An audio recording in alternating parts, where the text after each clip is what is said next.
El caso que estás a punto de conocer estremeció a toda la Argentina. Te advierto que es un caso fuerte y que espero que lo escuches sentado. Hoy hablaremos, mis estimados gatos negros, de Mario Salto, un niño de 11 años, recordado con cariño como Marito. Desapareció una tarde de 2016 en la ciudad de Quimilí, en Santiago del Estero. 2 días después, su cuerpo apareció descuartizado en un basural. Lo que al principio pareció un crimen común, pronto reveló algo mucho más oscuro. Marito había sido víctima de un ritual para ofrecer su vida a la Santa Muerte. Un sacrificio humano, planeado por personas influyentes de su propio pueblo. En este episodio vamos a recorrer los hechos con detalle. ¿Cómo desapareció? ¿Qué descubrieron los investigadores? ¿Y qué secretos se escondían detrás de este ritual que aún hoy deja una herida abierta en la historia argentina?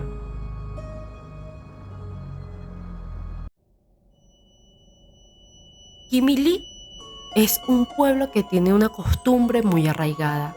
La mayoría de los adultos toman una siesta todos los días. Sin embargo, el 31 de mayo de 2016, mientras la mayoría dormía, se estaba gestando el escenario de una tragedia. Mario Salto, un niño de 11 años, almorzó con su madre, Gladys Ramos, y después de besarla, sin saber que era un adiós, tomó su bicicleta para ir a la represa con unos amigos con los que había quedado pasar la tarde. Según cuentan, en el camino se detuvo un momento a ver un partido improvisado de fútbol y luego siguió. Esa fue la última vez que lo vieron con vida. Cuando el sol empezó a esconderse y las sombras del monte se alargó sobre las casas, Gladys sintió que algo no estaba bien. Primero caminó, después corrió y por último gritó el nombre de su hijo por las calles vacías. Fue hasta la casa de su madre, pidió ayuda y con un familiar recorrió el camino hasta la represa. Allí encontraron la bicicleta de Marito tirada, pero ni la sombra de su hijo. Un sexto sentido le dijo a la mujer que su vida nunca volvería a ser igual, y así fue. La policía llegó tarde, sin método ni respeto por la evidencia. Se movieron entre los objetos, dejaron pisadas, tocaron lo que no debían. Los vecinos miraban, murmuraban e inventaban teorías. Algunos decían que el niño se había ahogado, otros que alguien lo había raptado. En los pueblos chicos, los rumores corren más rápido que las patrullas. Quimilí amaneció cubierto de miedo. 2 días después, un hombre que caminaba con su perro cerca del basural vio algo que lo dejó estupefacto. Una mano pequeña asomaba de una gran bolsa negra. Gritó, llamó a la policía y el horror se reveló en pedazos. En 6 bolsas distintas encontraron el cuerpo de Marito. Cabeza, torso, brazos y piernas separados, con precisión quirúrgica. La autopsia confirmaría que había sido torturado, violado. y descuartizado, mientras aún estaba vivo. Su cuerpo estaba limpio, lavado, sin rastros de tierra ni sangre. Era como si alguien hubiera querido borrar cualquier huella humana, dejar solo el espanto. Como era de esperarse, el pueblo se paralizó. En las paredes comenzaron a aparecer grafitis que decían justicia para Marito. Pero la justicia parecía ausente. La policía detuvo a camioneros, a drogadictos, a cualquiera que encajara en un rumor. Todos fueron liberados por falta de pruebas que lo vincularan. Entre quienes más se mostraban solidarios con la familia estaba Miguel Jiménez, un productor de algodón, benefactor del pueblo y amigo de políticos locales. Miguel estaba casado con una maestra de la escuela a la que había ido el niño. Este hombre ofreció su lancha, su dinero y su tiempo. Era la clase de hombre que en los pueblos pequeños todos conocen y que muchos respetan. Daniel sospechaba que, detrás de esa generosidad, comenzaba a tejerse una sombra más oscura que el propio crimen. Y en ese silencio denso, mientras los rezos se mezclaban con la desconfianza, Jimmy Lee dejó de ser el pueblo tranquilo de siempre, porque después de aquel 31 de mayo, cada casa, cada calle y cada alma quedó marcada por el nombre de un niño que ya no volvió a su hogar. Durante el primer año, la causa se hundió en parálisis. Los rumores se multiplicaban, los expedientes se apilaban sin avance y los culpables, si los había, seguían sueltos. El juez que encabezaba la investigación, Miguel Ángel Moreno, parecía más interesado en cerrar el caso que en resolverlo. Las irregularidades eran tan graves que la familia empezó a sospechar de todo el sistema. Y en medio de esta desidia judicial, el padre de Marito y su hermana Marta empezaron a recorrer despachos, a pedir ayuda, a insistir. Tocaron puertas en Buenos Aires, hablaron con periodistas, buscaron apoyo en organismos nacionales. Fue entonces cuando un hecho fortuito cambió el rumbo del caso. Un payador pampeano, Santiago Luna, publicó en YouTube un video recordando la historia de Marito. A cientos de kilómetros de allí, un hombre lo vio y decidió intervenir.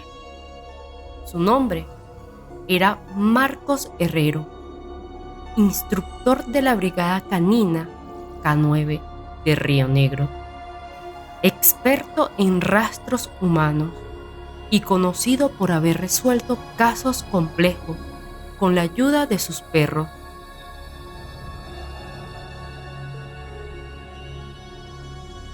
Se comunicó con la familia y les ofreció colaborar de manera independiente. Si la justicia local no hace su trabajo, déjenme traer a mis perros, les dijo. Ellos van a mostrarles por dónde caminar. En noviembre de 2017, el sol de Santiago del Estero cae pesado sobre la tierra, cuando Herrero llega a Quimilí, acompañado por 2 ovejeros, Duque y Halcón. A simple vista parecen perros comunes, pero su entrenamiento les permite distinguir el rastro biológico de una persona, incluso años después. Su olfato es una brújula viva. La familia entrega a Herrero una prenda de Marito. Apenas los perros la huelen, se tensan, giran la cabeza y empiezan a caminar con dirección contraria a la represa. Avanzan entre malezas, cruzan calles de tierra, pasan frente a casas humildes, hasta detenerse frente a una propiedad cercada por un alambrón alto. En la entrada, un cartel con letras descoloridas dice: Miguel Jiménez, productor agropecuario. Los perros se alteran, ladran, tiran de la correa, entran dentro de la casa. El aire es espeso y huele a humedad y alcohol. Hay imágenes de santos, figuras de yeso y velas consumidas. En una habitación, los agentes encuentran un altar sobre una mesa pintada de rojo y negro. En ese mismo lugar descansan botellas, cigarrillos, flores secas, huesos y una figura macabra de un esqueleto con una guadaña. La Santa Muerte. En el suelo hay una mancha oscura, como una sombra pegada al piso. Al lado, un gancho de carnicero oxidado.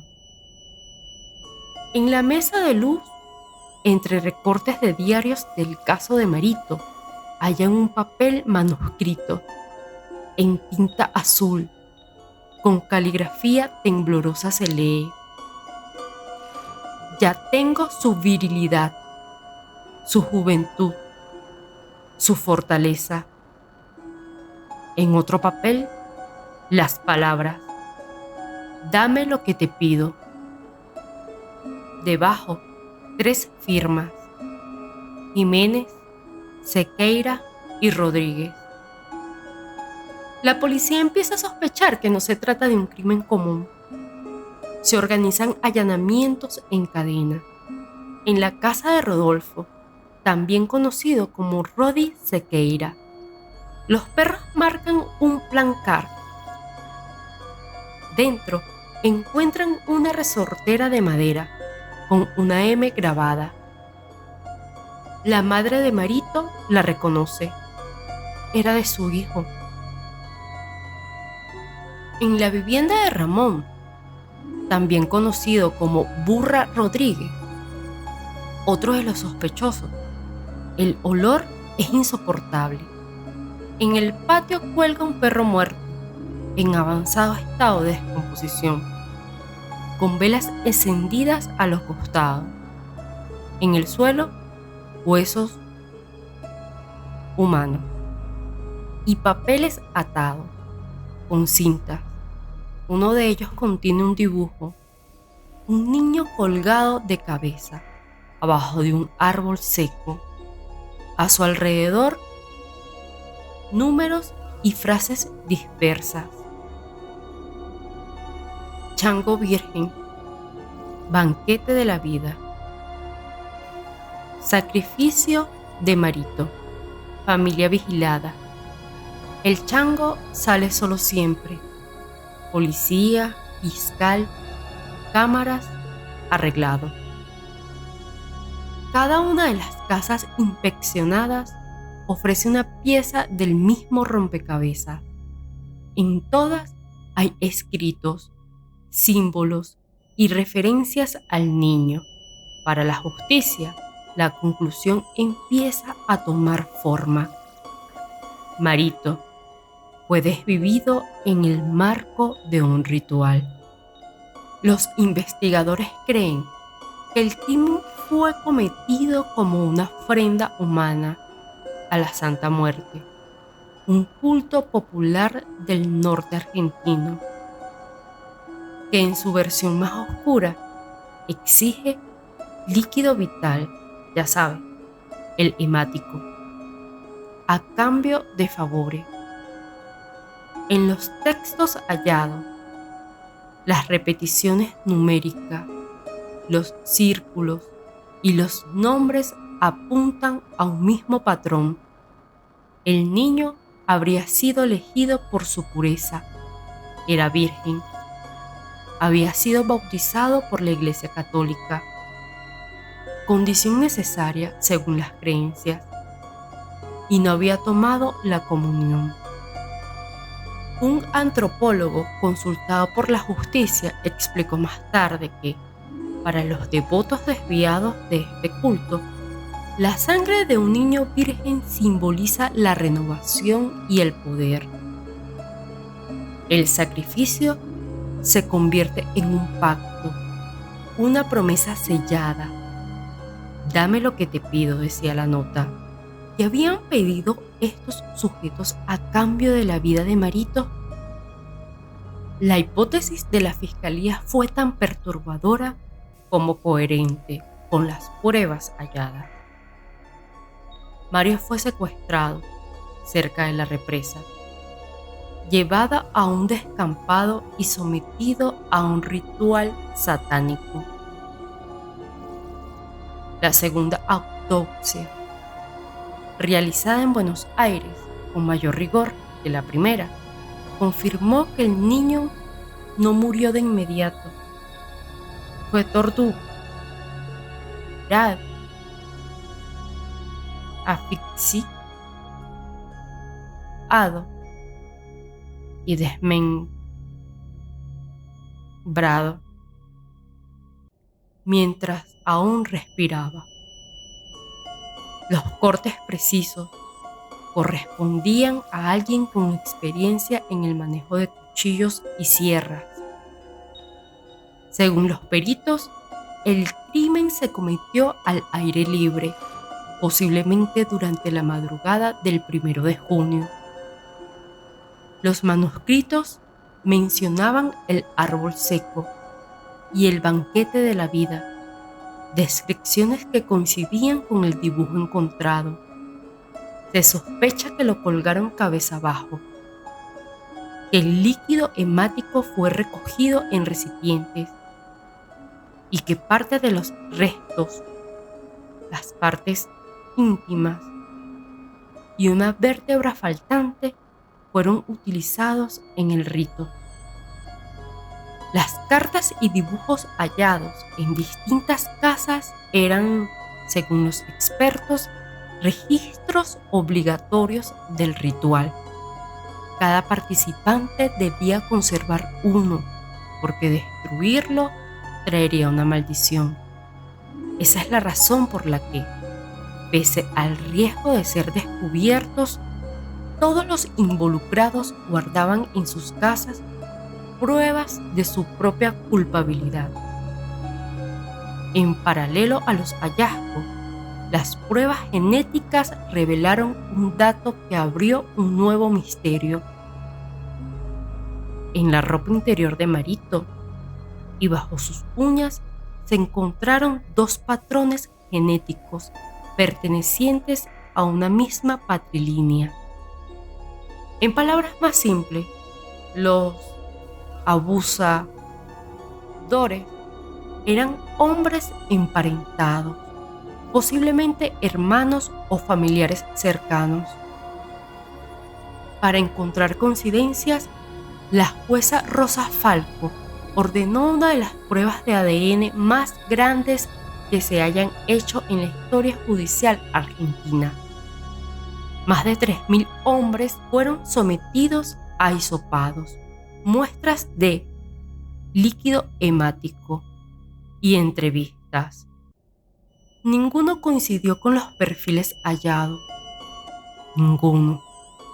Hasta el día de hoy, los autores materiales del abuso, la pieza que falta en el engranaje de esta historia, siguen sin ser identificados.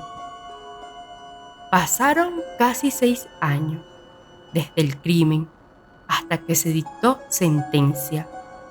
En septiembre de 2022, el tribunal compuesto por los jueces Alfredo Pérez Gallardo, Luis Domínguez y Daniela Campos Nitinge pronunció el veredicto que el pueblo había esperado durante tanto tiempo. Miguel, el brujo, Jiménez y Rodolfo alias Rodri Sequeira fueron condenados a prisión perpetua por el homicidio triplemente calificado por alevosía, ensañamiento y privación ilegítima de libertad, además de el abuso carnal. Ramón Burra Rodríguez recibió 11 años de prisión y otros partícipes como María Eugenia Montes, Ramón Oscaranza y Pablo Ramírez fueron sentenciados a solo 3 años por encubrimiento. Varios fueron absueltos por falta de pruebas, entre ellos Daniel Chicho Sosa y Gustavo Hernández. Cuando se leyó la sentencia, la sala estaba llena. Afuera, bajo el sol, el padre de Marito sostenía un cartel con la foto de su hijo y la palabra justicia escrita con marcador negro. Habían pasado más de 200 marchas desde aquel 31 de mayo. 200 veces caminó las mismas calles, repitiendo un reclamo que aún no termina. A las afueras de Quimilí, un cartel blanco con letras rojas recuerda el lugar donde fue hallado el cuerpo. Aquí fue asesinado Marito Salto. En el cementerio su tumba es un pequeño mausoleo con ventanales. Dentro de este, los objetos que definieron su infancia: una bicicleta de lata, una jaulita para pájaros y una caña de pescar. Su padre visita el lugar cada semana. Dice que todavía sueña con él, que lo ve pedaleando, sonriendo, como si nada de esto hubiera ocurrido. El pueblo cambió desde aquel día. Ya nadie pesca en la represa. Los niños no salen solos. Las madres cierran las ventanas antes del atardecer. Y el nombre de Marito sigue flotando como una oración o como una herida. Entre los pocos que se atreven a hablar de aquel tiempo, algunos mencionan todavía al perro halcón, aquel que siguió el rastro hasta la casa del brujo y que luego murió enfermo, como si se hubiera llevado consigo algo del mal que descubrió. Dicen que su tumba está llena de medallas, que alguien escribió sobre la cruz una sola frase: el perro que olfateó la verdad. Y tal vez sea cierto, porque si algo quedó claro en Quimilí, es que en aquel crimen, como en los peores infiernos, los monstruos no vinieron de otra parte. Estaban aquí, entre todo. Si esta historia te impactó tanto como a nosotros, te invito a dejar tu comentario y a contar qué opinas sobre lo ocurrido en Quimilí. No olvides darle me gusta al video, suscribirte al canal y activar la campanita para que no te pierdas los próximos casos. Nos vemos en el siguiente episodio, donde volveremos a mirar de frente eso que muchos prefieren no ver.